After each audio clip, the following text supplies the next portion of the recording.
ठरलं तर मग या मालिकेच्या पुढील काही येणाऱ्या भागांचे अपडेट जाणून घेऊया आपल्या आजच्या या व्हिडिओमध्ये. चला तर मग प्रेक्षकांनो सुरुवात करूया आपल्या व्हिडिओला. तर इथे आपण पाहणार आहोत की कशा पद्धतीने आता अर्जुन कोर्टासमोर सोनालीचे खरे आईबाबा आणि तिचं जन्म दाखला घेऊन येताच इकडे पुन्हा एकदा सचिन, प्रिया आणि महिपत, नागोबा तसाच राकेश या पाचही जणांचा प्लॅन फ्लॉप होणार आणि पुन्हा एकदा सुभेदारांचाच विजय होणार. आता नेमकं काय घडतं, कसं घडतं हे बघूया. वडगाव पोलीस स्टेशनला येऊन अर्जुनने तिथल्या इन्स्पेक्टरांची गाठ घेतल्यानंतर त्यांनी सांगितलेलं असतं की मला आधीच तुम्ही येणार होता त्याची पूर्वकल्पना होती. चला मी तुम्हाला सोनालीच्या घरी घेऊन जातो. आपल्याकडे FIRवर जो पत्ता आहे आपण तिकडे जाऊन तपासणी करू. आणि मग अर्जुन व ते इन्स्पेक्टर साहेब हे सोनालीच्या पूर्वीच्या त्या घरी पोहोचलेले असतात. अर्थात आता 2008 साली त्यांची मुलगी त्या घरामध्ये हरवलेली असते. त्यामुळे सोनालीच्या आईवडिलांनी ते घर सोडून दिलेलं असतं. आता ते घर त्यांनी सोडल्यामुळे त्यांना इकडे आता काय करायचं हे सुचत नसतं. त्यावेळी त्या ठिकाणून काही माणसं जात असतात. अर्जुन त्यापैकी एका माणसाला विचारतो, दादा इथे जी फॅमिली राहायची ती कुठे गेली? त्याबरोबर ते सांगतात सोनाली, बरोबर ना? त्याबरोबर मग आता अर्जुन म्हणतो, हो काय झालं त्यांचं? त्यावर मग ते सांगतात, अहो सोनाली त्या मनोज आणि धुरपाला लय नवसाने झाली होती आणि नंतरच्याला ती पोर अचानक एकाएकी जत्रेत गेली आणि हरवली. आग लागली होती तेव्हा जत्रेत आणि म्हणून मग ते सोनालीचे आई बाबा येडेच झाले बघा आणि त्या ह्या घरातनं निघूनच गेले. ह्याच घरात त्या पोरीचा जन्म झाला होता ना. त्यावर अर्जुन त्यांना विचारतो की ते कुठे राहतात, तुम्हाला माहिती आहे का आता काही? त्यावर दुसऱ्या बाजूला इकडे आता दुसऱ्या दिवशी कोर्टामध्ये हिअरिंगला सगळे जमा झालेले असतात. पण अजून अर्जुन काही आलेला नसतो. आता अर्जुन आलेला नसतो. जजसाहेब येतात आणि कोर्टाची कारवाई सुरू करण्यात यावी असं सांगतात.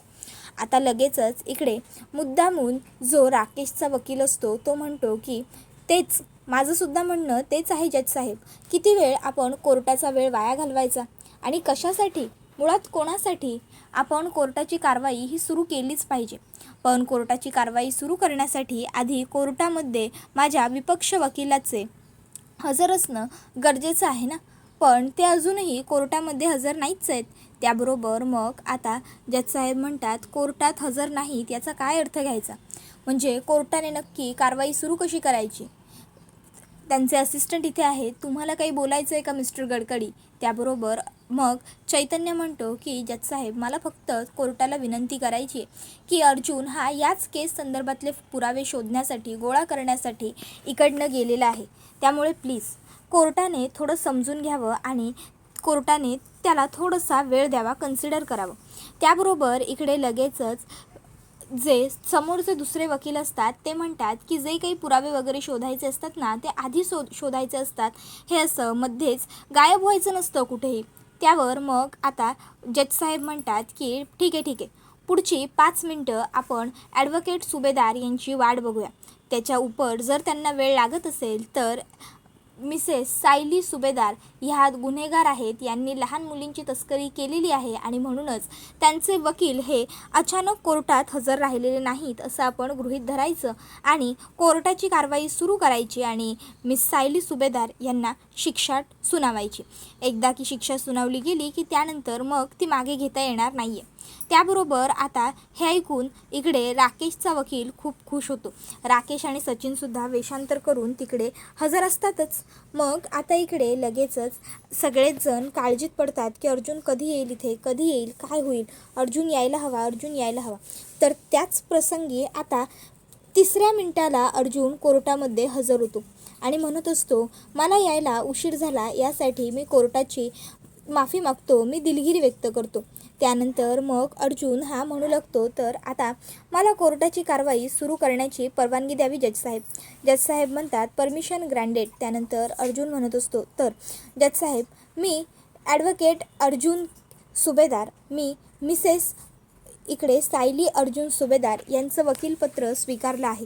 माझ्या अशिलावरती म्हणजे सायली सुभेदार यांच्यावरती त्यांनी लहान मुलींची तस्करी केलेली आहे, अल्पवयीन मुलींची तस्करी केलेली आहे असा आरोप आहे आणि त्यामुळेच त्यांच्यावरती पॉस्कोचे चार्जेस लावण्यात आलेले आहेत.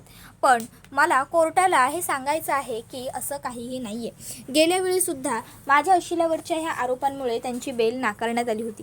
पण मुळात पॉस्को लागण्यासाठी 18 वर्षाखाली मुलींच्या तस्करीचा गुन्हा असणं गरजेचं आहे. पण ज्या गुन्ह्याखाली माझ्या बायकोला अरेस्ट केली आहे किंवा तिला पॉस्को लावला आहे त्या मुलींपैकी एकही मुलगी 18 वर्षापैकी कमी नाही आहे. त्याबरोबर मग इकडे जे आता समोरचे वकील असतात ते म्हणतात की ॲडव्होकेट अर्जुन सुभेदारांनी कदाचित मी कोर्टापुढे सबमिट केलेले डॉक्युमेंट व्यवस्थित पाहिलेले नाही आहेत.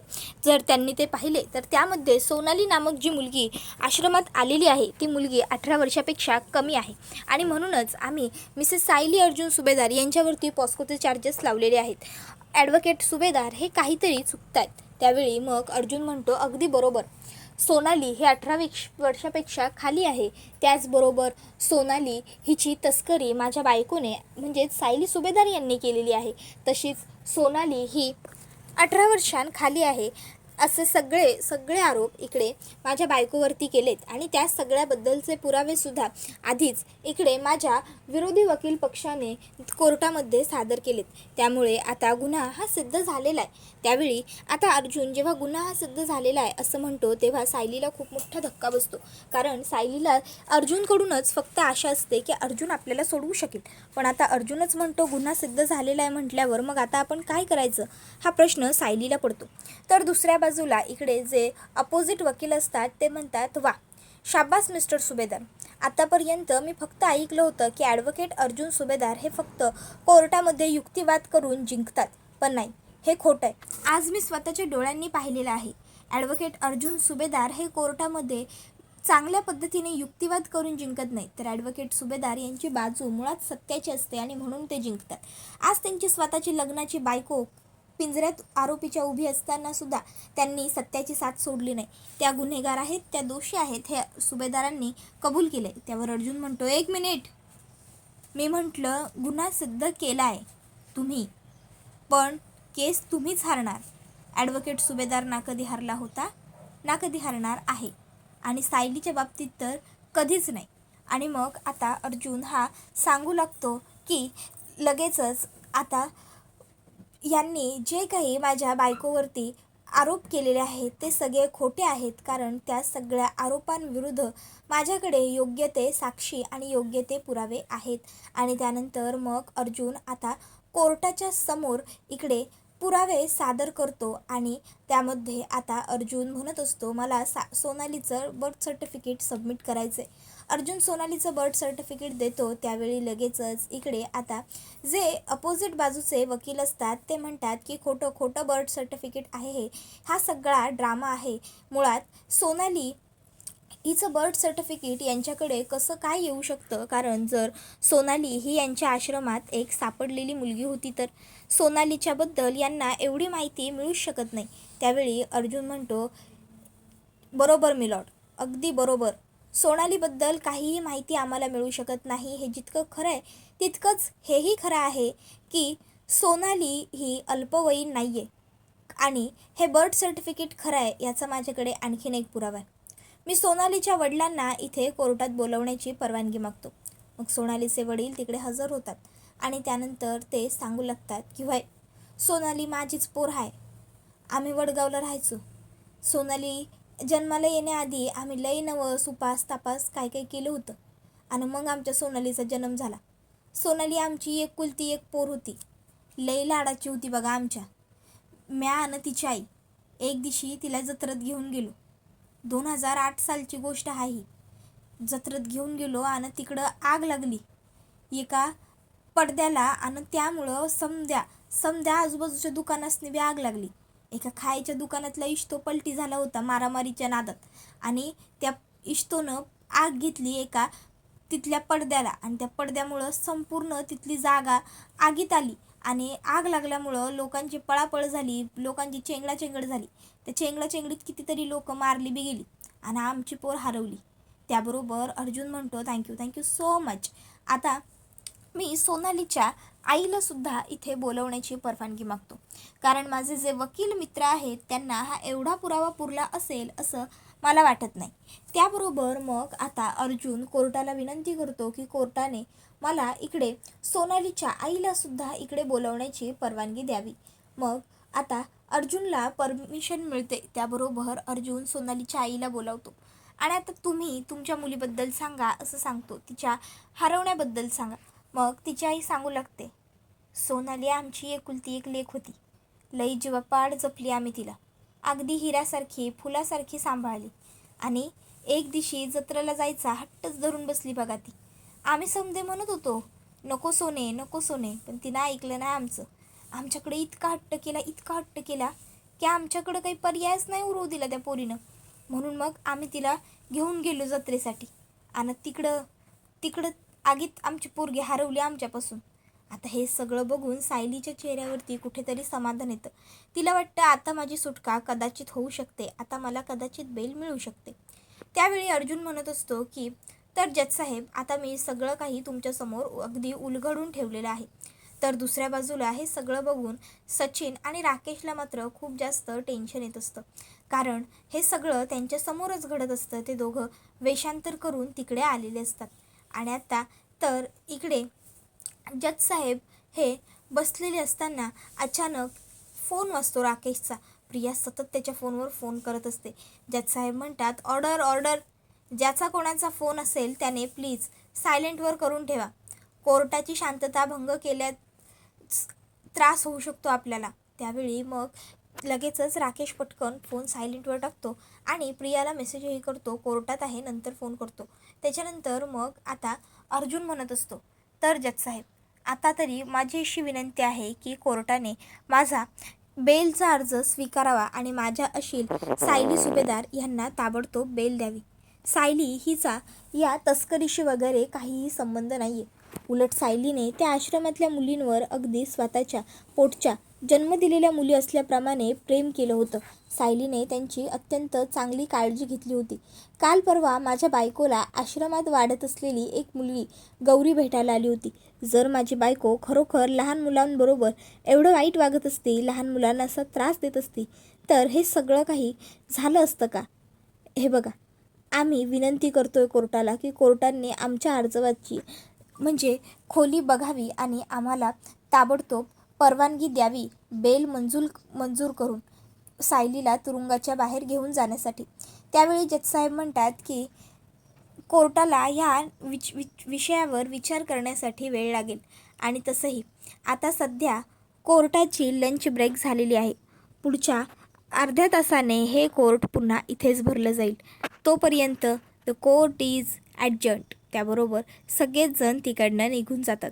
आता सगळे तिकडनं निघून गेल्याच्या नंतर मग इकडे जो अर्जुन आणि चैतन्य असतो, सायली असते, ते सगळेसुद्धा बाहेर येतात. तर इकडे राकेश आणि सचिन असतात. त्यांना खूप टेन्शन येतं.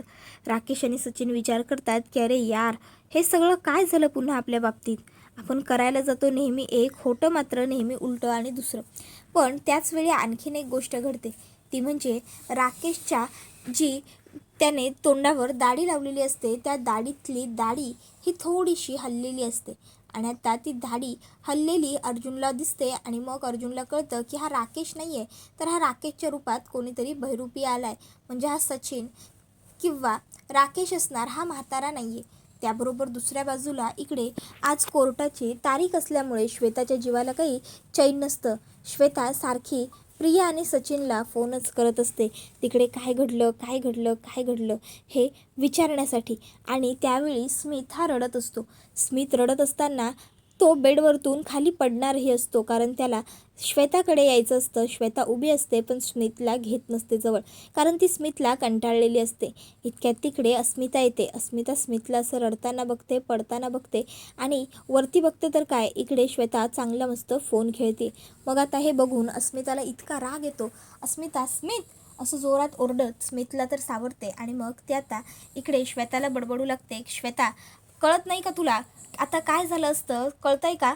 अगं, जर आता स्मिथ पडला असता तर किती महागात पडलं असतं, ते काय केलं असतं आम्ही.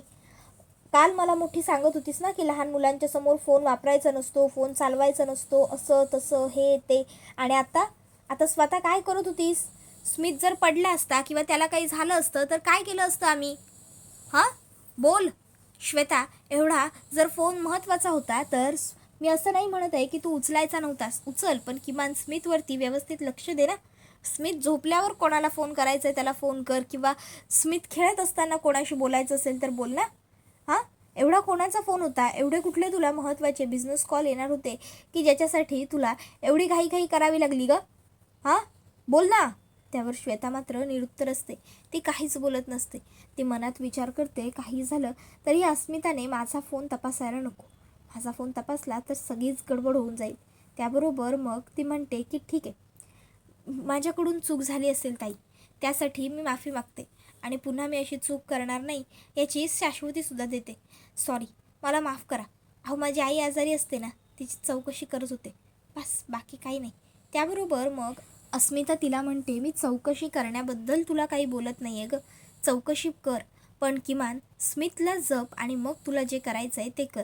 त्यावर ती म्हणते, हो ताई, पुढच्या वेळेपासून मी स्मितची पहिले काळजी घेत जाईन, मी लक्षात ठेवेन. त्याबरोबर ती गुड एवढंच बोलते. तसा हा व्हिडिओ इथेच संपतो.